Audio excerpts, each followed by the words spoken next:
Ketika kamu mengelola, memakmurkan bumi itu, maka banyaklah istighfar kepada Allah. Kemudian bertaubatlah kepada Allah. Loh, gimana? Memakmurkan bumi kok disuruh beristighfar? Memakmurkan dunia ini kok disuruh kita bertaubat kepada Allah? Kenapa? Ya karena pasti banyak sekali jebakan potensi-potensi kita untuk berbuat kerusakan di muka bumi ini. Maka setiap aktivitas merusak lingkungan, merusak alam semesta, merusak bumi, itu pasti akan apa?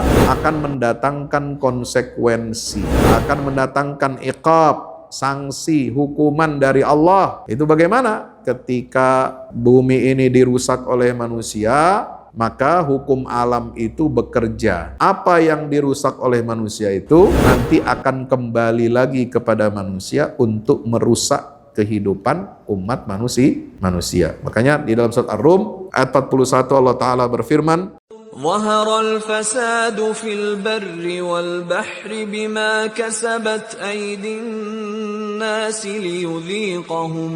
ليذيقهم بعض الذي عملوا لعلهم يرجعون.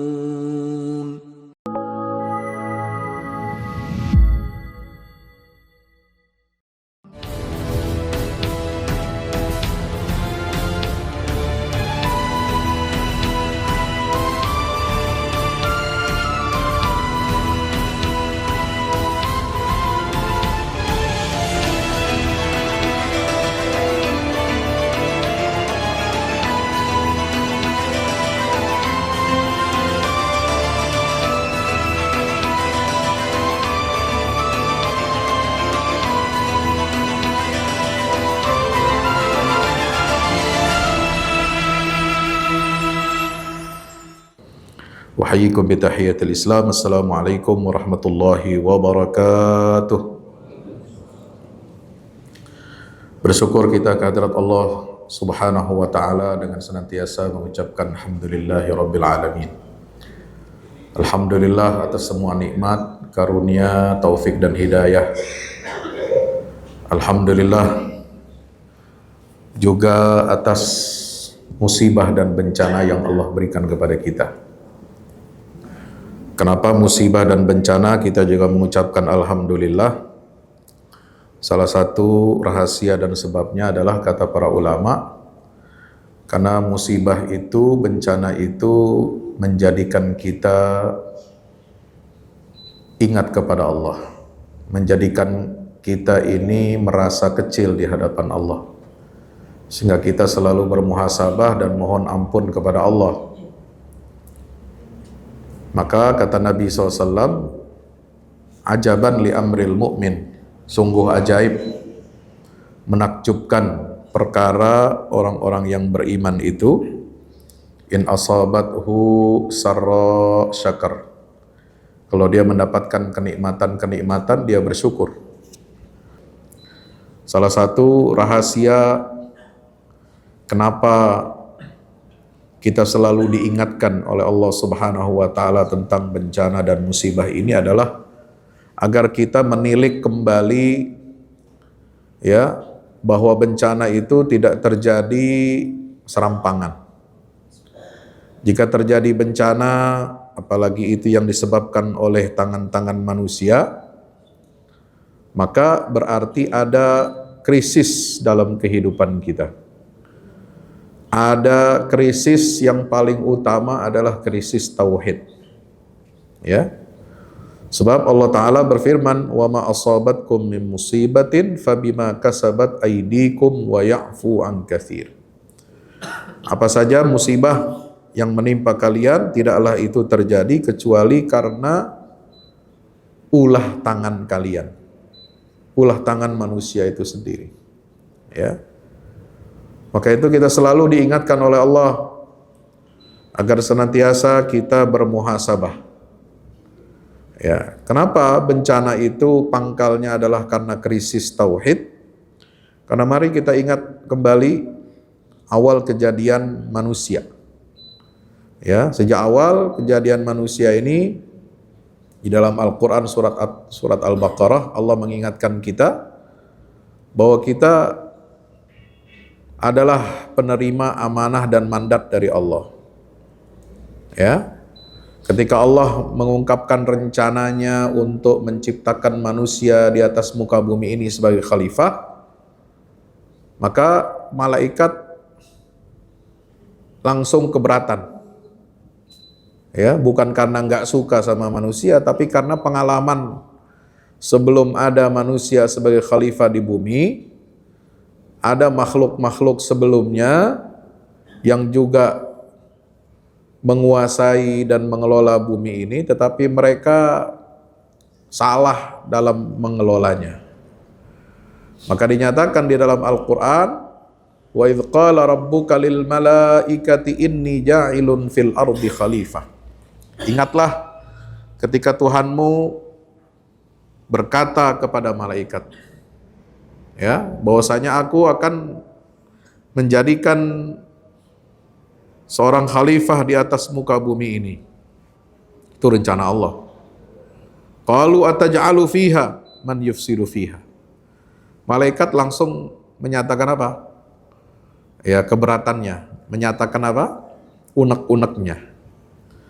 Apakah engkau ya Allah akan menjadikan di dunia ini makhluk yang sama seperti yang sebelum-sebelumnya?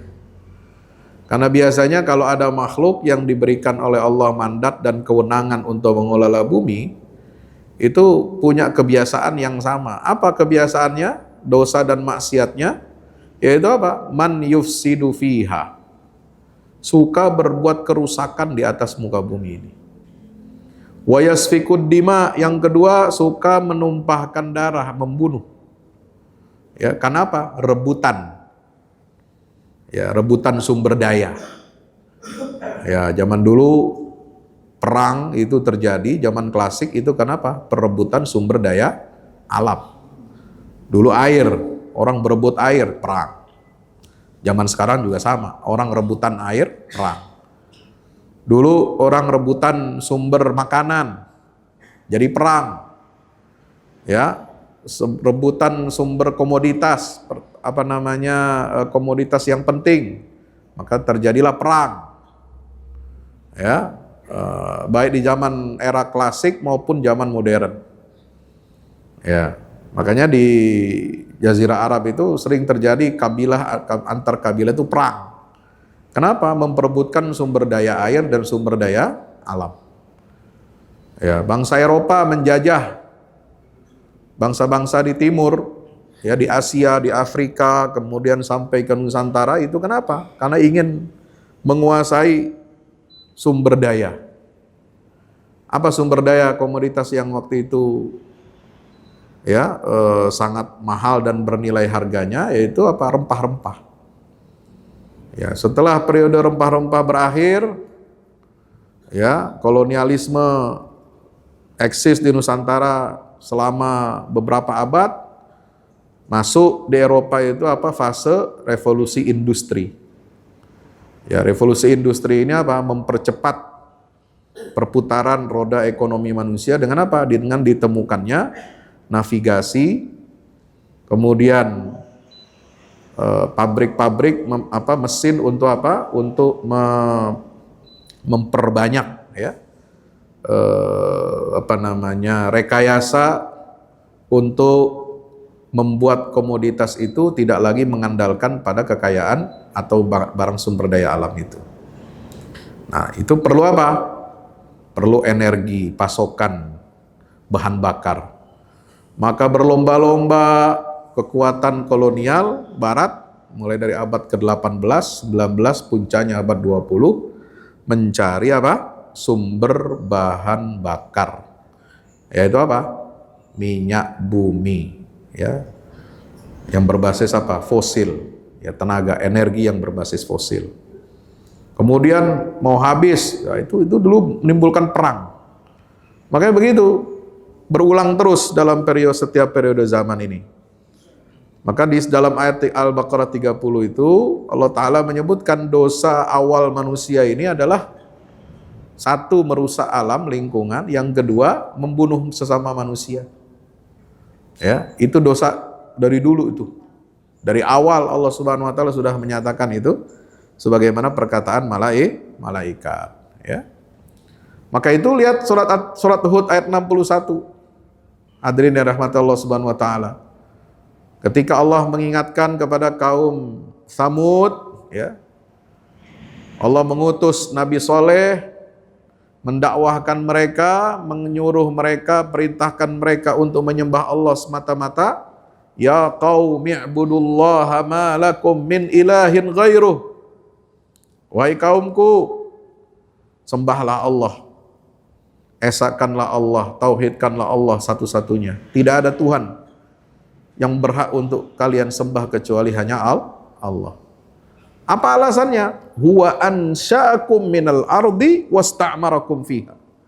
Sebab dialah Allah yang menciptakan kamu dari tanah, dari bumi ini, dan dia meminta kamu, menugaskan kamu, menjadikan kamu sebagai pemakmurnya.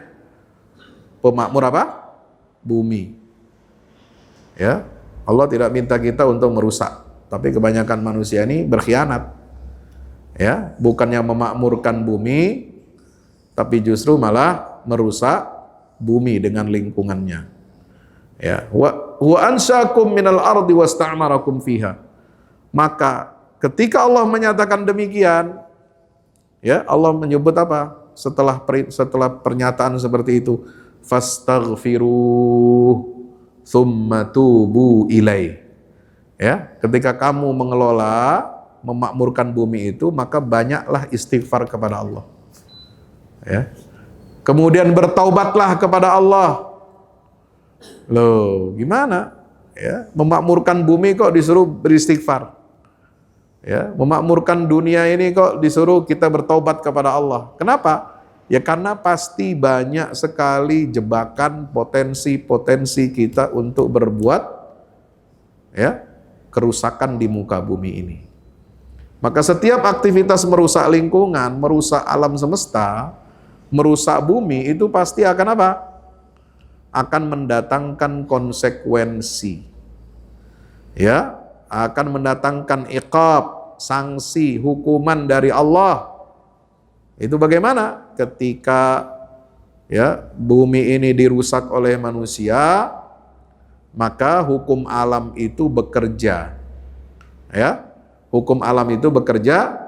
Apa yang dirusak oleh manusia itu nanti akan kembali lagi kepada manusia untuk merusak kehidupan umat manusia. Makanya di dalam surat Ar-Rum ayat 41 Allah Ta'ala berfirman, A'udzubillahi minasyaitonirrajim, Zaharal fasadu fil barri wal bahri bima kasabat aidin nas liyudhiqahum ba'dalladzi amilu la'allahum yarji'un. Sungguh telah nampak berbagai macam kerusakan di daratan dan di lautan. Kenapa? Akibat ulah perbuatan tangan manusia. Dulu para ahli tafsir menjelaskan al-fasad itu apa? Kerusakan itu apa artinya? Berbuat dosa, maksiat kepada Allah, ya, kepada sesama, ya, meninggalkan sholat, meninggalkan perintah-perintah Allah, ya, sehingga apa? Muncul kerusakan di darat dan di lautan. Kenapa dulu ahli tafsir menjelaskan al-fasad itu dengan perbuatan dosa dan maksiat seperti berbuat syirik, berbuat durhaka sama orang tua, ya. Ya karena zaman dulu ya alam ini belum dirusak. Ya, alam ini masih perawan, masih murni. Ya, tidak ada kerusakan-kerusakan di alam ini, lingkungan hidup manusia. Ya hutan dari dulu begitu. Sungai dari dulu begitu. Samudra, lautan dari dulu begitu, nggak banyak perubahan. Ya, tidak banyak perubahan cuaca, nggak ada namanya istilahnya ancaman sekarang ini banyak sekali ya. Karena kualitas ozon kita ini sudah rusak. Ya, maka terjadi apa? Ada climate change, perubahan iklim. Suhu bumi ini meningkat menjadi panas 3 derajat lebih panas dari berapa ratus tahun sebelumnya. Kenapa? Karena faktor industrialisasi. Ya, sejak abad ke-18 sampai abad ke-21 ini peningkatan panas suhu bumi itu ya karena terjebak ya udara kita banyak polusi, banyak asap karbon ya. Itu kemudian menyebabkan panas suhu bumi ini meningkat lebih daripada sebelum-sebelumnya. Nah, hadirin dirahmati Allah Subhanahu wa taala, maka itu kita sekarang dituntut ya untuk kembali ya melihat ya memaknai dan memahami Al-Qur'an ini ya.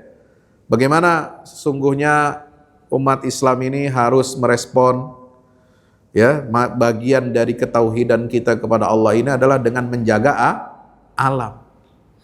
Ya, jadi menjaga alam itu bagian dari ketauhidan kita kepada Allah. Isu lingkungan dalam Islam ini bukan cabang ilmu yang baru atau terpisah.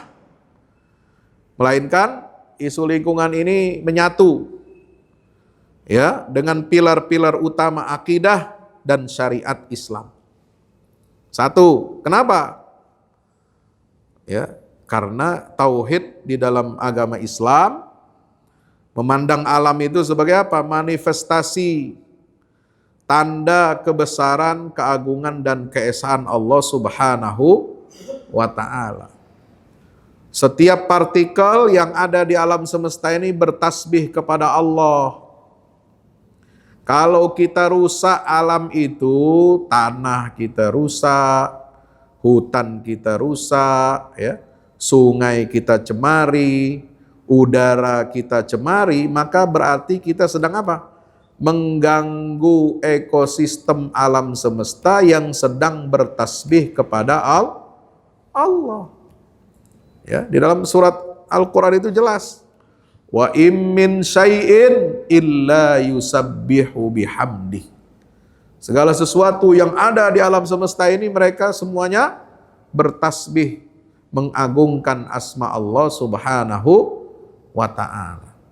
Walakin la tafqahuna tasbihahum. Hanya saja kalian itu tidak paham. Ya, tidak memahami tasbihnya alam semesta ini, semua makhluk ini.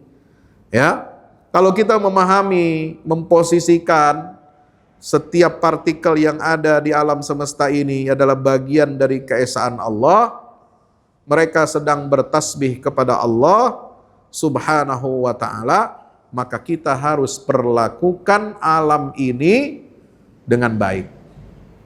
Ya, kalaupun Pak Ustadz kita kan butuh sumber daya alam. Bukankah Allah menyatakan ma khalaqta hadza batila, apa yang Allah ciptakan ini nggak ada yang sia-sia. Pasti ada manfaatnya. Ya, kenapa ada batu bara? Kenapa ada partikel emas? Kenapa ada nikel di tanah kita? Ya, kenapa bisa tanah kita ini menumbuhkan pohon sawit? Padahal di negara lain nggak bisa. Ya coba, ente pergi ke Arab. Ya, walaupun di sana tumbuh pohon korma, ya itu satu family, satu keluarga dengan pohon sawit, ya itu kan familinya palmea, ya kan, sama-sama bentuknya, mirip-mirip, buahnya juga sama. Coba lihat buah korma kalau berbuah itu di Arab itu dengan buah sawit itu hampir mirip, tapi ya beda. Buah sawit nggak bisa dimakan, nggak bisa dimakan kayak kita makan korma masih mengkel, gitu ya. Sawit itu dia hanya bisa ya digunakan untuk diperas untuk jadi minyak. Ya, itu. Di Eropa nggak bisa tanam sawit, nggak bisa, nggak cocok. Dia hanya cocok di negara Khatulistiwa saja, terutama di Malaysia dan Indonesia. Di negara lain nggak bisa. Ya, mau cari tanah manapun nggak bisa itu. Ya, bukankah ini adalah karunia dari Allah? Betul. Ya, kita boleh menanamnya, tapi harus dengan prinsip keseimbangan. Ya, jangan semuanya digundulin itu hutan, kita ganti semua dengan sawit. Nah, itu keliru juga. Atau tidak sama sekali, nggak boleh kita nanam sawit. Ya, saya kurang setuju juga. Kenapa? Karena sawit ini dibutuhkan oleh manusia. Ya, mulai dari bahan makanan, bagian dari pengelolaan makanan, minuman, kosmetik, sampai kebutuhan rumah tangga, cuci piring. Ya, cuci piring sabunnya pakai apa? Bikinnya. Nah, salah satunya sawit. Sabun kita pakai mandi, sampo kita pakai mandi, ya, cuci muka pakai kita mandi, semua itu ada itunya. Butuh sawitnya. Ya. Produksinya bisa massal dan cepat panennya. Coba kalau pakai minyak apa? Minyak kacang kedelai, kelamaan. Ya, tumbuhnya panennya berapa tahun sekali cuman.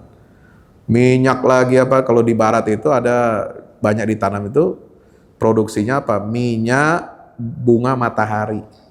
Ya, bunga matahari berapa banyak sih minyaknya, ya kan? Panennya juga nggak cepat kayak kelapa sawit.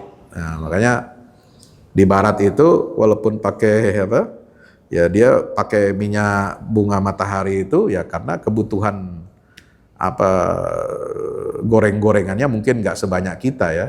Kita ini pagi aja udah makan gorengan gitu. Ya, nasi aja digoreng, ya kan? Apa segala macam digoreng. Kalau orang barat nggak suka goreng-gorengan. Ya, dia sukanya yang direbus. Atau Arab juga sama, direbus, nggak suka goreng-gorengan, ya. Nah, itu. Jadi itu semua karunia Allah, ya kita terima. Kita manfaatkan, tapi harus dengan keseimbangan, ya. Sebab Allah Ta'ala menyatakan tadi di dalam surat Surat Ar-Rahman. Allah ini telah meninggikan langit itu dengan meninggikan langit, wa wada'al mizan, dan dia telah meletakkan timbangan. Artinya apa mizan itu? Keseimbangan alam. Ya, alam ini sudah diciptakan oleh Allah seimbang. Ya, ada yang buat jagain tanah supaya nggak longsor. Ya, hutan itu buat nahan air kalau curah hujannya besar, tinggi gitu kan. Ya, separah-parahnya curah hujan, ya kalau masih ada hutan lindungnya bagus, ya itu bisa ditahan. 70-80% air itu bisa ditahan oleh pohon-pohon yang besar di hutan itu. Tapi kalau tidak ada, itu cuma bisa menahan 20-30%, sisanya ya jadi banjir, ya menghancurkan. Apa itu rahmat Allah Subhanahu wa taala? Maka itu wa im min syai'in illa yusabbihu bihamdih. Kalau kita menempatkan kita belajar tauhidnya benar. Ya, kadang-kadang kita belajar tauhidnya ini ribut, masalah-masalah Ya, masalah-masalah teologi. Ya, teologi ini yang murni tentang bicara tentang zat Allah. Allah tinggalnya di mana? Rupanya, bentuknya kayak apa? Ya kan? Dia bisa berdiri duduk jalan, ya, bersinggah sana, bersemayam bagaimana. Itu ribut masalah sifat-sifat Allah, ya. Padahal masalah tauhid ini bukan hanya tentang zat sifat Allah, tapi tauhid itu adalah bagaimana kita mendudukkan ya alam semesta ini bagian dari sebab sejak awal penciptaan dari Al-Quran itu Allah telah memetakan hubungan manusia ini itu 3 arah. Pertama, Allah sebagai pencipta, ya, pengatur, pemilik, dan pemberi syariat yang mengatur kehidupan kita. Nah, manusia itu sebagai penerima mandat khalifah. Kemudian yang ketiga itu alam. Alam ini kan dikelola oleh manusia, diamanahkan oleh Allah. Alam dan manusia ini sama-sama sebagai hamba Allah, tunduknya kepada Allah. Alam itu punya hukumnya sendiri, sudah Allah tetapkan, wa wada'al mizan. Manusia juga punya hukum syariat. Allah sendiri yang menetapkan syariat itu. Jadi alam ini diatur oleh syariat Allah, tapi bukan syariat yang kita kenal, sholat, puasa, zakat. Ada hukum syariatnya dia, punya syariatnya sendiri, keteraturannya sendiri. Ya, manusia diatur oleh Allah dengan hukum syariat juga. Maka alam dan manusia yang sejajar ini, ya, walaupun manusia ini sebagai khalifah, pengatur, itu harus menghormati hukum-hukum Allah yang diletakkan ya secara seimbang di alam semesta. Ya, nggak boleh kita langgar itu. Kalau kita melanggar, ya pasti dapat azab dari Allah. Gitu. Sebagaimana kita melanggar hukum syariat, nggak sholat, nggak bayar zakat, nggak puasa Ramadan, nggak haji, ya durhaka kepada orang tua, suka fitnah, jahat sama tetangga, itu pasti dibayar, ya azabnya. Ya manusia harus tanggung jawab. Maka kalau kita melanggar aturan syariat Allah di alam semesta juga sama. Kita pasti apa? Harus membayar harganya. Gitu. Ya, ini bagian dari apa? Menjaga amanah. Jadi tauhid satu. Yang kedua adalah akhlak, ya. Jadi menjaga alam semesta ini adalah bagian dari akhlak. Perilaku apa? Ihsan. Ihsan ini berbuat baik. Anta'budallah ka'annaka tarahu fa in lam takun tarahu fa innahu yarak. Maka itu kenapa kita dilatih ketika kita beribadah, ya, umroh, haji, itu nggak boleh ada larangan-larangan ihram, ya, larangan menyakiti alam, ya kan, nggak boleh berburu, nggak boleh membunuh binatang, nggak boleh nebang pohon. Nah itu ada aturan nggak boleh nebang pohon, ya, metik daun itu nggak boleh ketika umroh dan haji itu. Itu bagian dari apa? Menyakiti alam semesta. Nah itu kita diatur tuh ketika itu kita diajarkan tentang apa? Perbuatan ihsan. Ya, ketika hukum perang juga sama. Ya nggak boleh membunuh ini, nggak boleh membunuh itu, nggak boleh menebang pohon, nggak boleh mencemari air, lingkungan, sumur, nggak boleh. Ya, walaupun tujuannya untuk melemahkan musuh. Ya, kalau airnya, sumber mata airnya tetap mengalir, ya musuh berarti tetap kuat. Nah, dengan alasan itu, ya udah kita lemahkan musuh dengan apa? Dengan cemari airnya, kasih racun, kasih apa? Penyakit, itu nggak boleh. Itu Islam melarang. Ya, nebang pohon, membakar pohon, itu nggak boleh dalam perang. Ya, meruntuhkan, menghancurkan rumah ibadah itu akhlak. Jadi syariat Islam ini mengatur akhlak manusia, ya. Tidak hanya kepada sesama manusia, tetapi juga kepada seluruh makhluk ciptaan Allah Subhanahu wa Ta'ala. Makanya disebutkan kisah tentang apa? Perempuan rajin ibadah, rajin sholat malam, ya. Tapi apa? Mengurung kucing, nggak kasih makan kucing, ya, sampai mati. Ah, itu perempuan ini bukannya masuk surga, malah masuk neraka. Kenapa? Menyakiti makhluk Allah.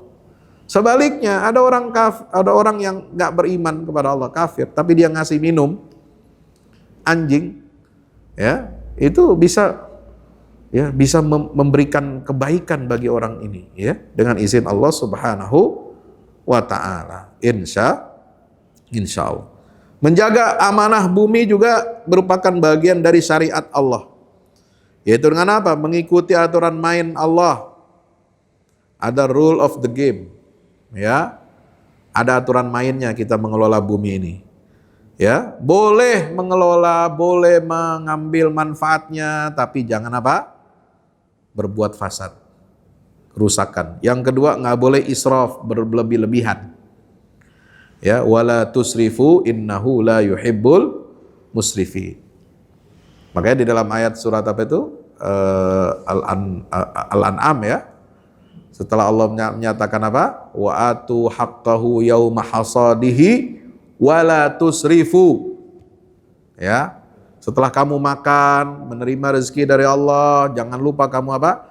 Kembalikan kebaikan itu dari alam itu, ya. Alam itu kalau memberikan hasil kepada kamu, ya. Misalnya kita punya kebun, kita punya pertanian. Nah, itu jangan lupa. Itu kan kebaikan dari Allah melalui alam. Nah, berikan sebagiannya itu apa? Untuk berbuat ihsan kepada sama manusia. Maka di situ ada zakat. Zakat pertanian, ya. Ada zakat ternak, ada zakat barang tambang. Ya, barang tambang itu ada zakatnya. Ya, harta rikas itu, temuan, ya. Itu ada zakatnya itu. Maka itu hubungan Allah manusia dengan alam itu ya dirangkum di dalam aturan syariat Islam. Insya Allah. Ini apa? Sebagai apa? Bentuk tanggung jawab kita menjadi mandat sebagai khalifah khalifah itu bukan tuannya alam. Jangan salah ya. Khalifah itu bukan pemilik alam, pemilik tanah, pemilik gunung, pemilik hutan, bukan. Khalifah itu bukan pemilik. Khalifah juga bukan tuan yang bisa memperlakukan alam ini semena-mena, seperti tuan memperlakukan budaknya. Jadi alam semesta ini bukan budaknya manusia. Hati-hati. Ya, kalau kita memperlakukan alam seperti budak, maka tinggal tunggu azab Allah Subhanahu wa taala. Apa makna khalifah? Khalifah itu adalah pemelihara, ya, pengelola bumi yang adil, dan dia akan dimintakan pertanggungjawabannya oleh Allah Subhanahu wa taala. Makanya dalam ayat surat Al-Hadid itu apa? Ada perintah tentang berinfak, tapi menarik, bukan tentang infaknya saya tekankan. Wa anfiqu mimma ja'alakum mustakhlafina fihi. Wahai orang-orang beriman, berinfaklah kamu dari sebagian apa? Harta benda yang kamu itu diberikan mandat untuk menjaga dan merawatnya. Jadi kita ini, fungsi kita sebagai khalifah itu apa? Menjaga amanah Allah Subhanahu wa ta'ala dan merawatnya dengan bertanggung jawab, insya Allah. Banyak sekali ya ayat-ayat yang dapat kita kaji, kita tadabburi tentang fenomena alam ini, bagaimana menjadikan mandat manusia ini menjadi rahmat bagi alam semesta. Ya, bahkan Nabi Muhammad itu kan sifatnya apa? Dalam Al-Qur'an disebut apa? Wa ma arsalnaka illa rahmatan lil alamin. Surat Al-Anbiya ayat 107. Tidaklah kami utus engkau wahai Muhammad sallallahu alaihi wasallam kecuali untuk menjadi rahmat kasih sayang bagi seluruh alam semesta. Apa maknanya di situ? Ya, bukan itu artinya apa? Syariatnya Nabi Muhammad itu rahmatan lil alamin. Syariatnya Islam itu melindungi alam semesta, mengayomi alam semesta. Ya, melarang manusia untuk apa? Berbuat rusak atau membunuhi, menghancurkan alam semesta ini. Nah itu, sehingga apa? Allah menyatakan Muhammad itu tidak kami utus, kata Allah Ta'ala, kecuali untuk menjadi rahmat bagi alam semesta. Rahmat itu diwujudkan dalam bentuk apa? Syariat. Kata Imam Ibnul Qayyim Al-Jauziyah, saya menutup kajian kita pada siang hari ini, asy-syari'atu kulluha rahmah. Syariat Islam ini semuanya adalah rahmat Allah. Ya, ngatur ibadah, ngatur kita tentang muamalah, ngatur hubungan kita dengan apa? Dalam masalah keluarga, ya, mengatur masalah pidana, mengatur masalah hubungan kita dengan alam, itu semuanya apa? Rahmat. Kulluha adlun, semuanya itu adil. Ya, tidak ada keadilan di luar ajaran Islam. Maka itu kita harus jaga amanah dari Allah ini, ya, berupa amanah kekhalifahan. Ya, dengan apa? Dengan memperbaiki kualitas tauhid kita kepada Allah, dengan bertauhid yang benar, dengan kita mempelajari sunnatullah, ayat-ayat Allah dalam ayat kauniyah, ya, dalam mengelola alam semesta ini, insya Allah kita akan menjadi manusia-manusia yang menjadi khalifah di atas muka bumi ini, menjalankan peran dan tanggung jawabnya dengan baik, sehingga nanti kita di yaumil qiyamah selamat dunia dan akhirat, dan kita semua mendapatkan ridha Allah Subhanahu wa ta'ala. Demikian aqulu qauli hadza, astaghfirullah li wa lakum. Wassalamualaikum warahmatullahi wabarakatuh.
الله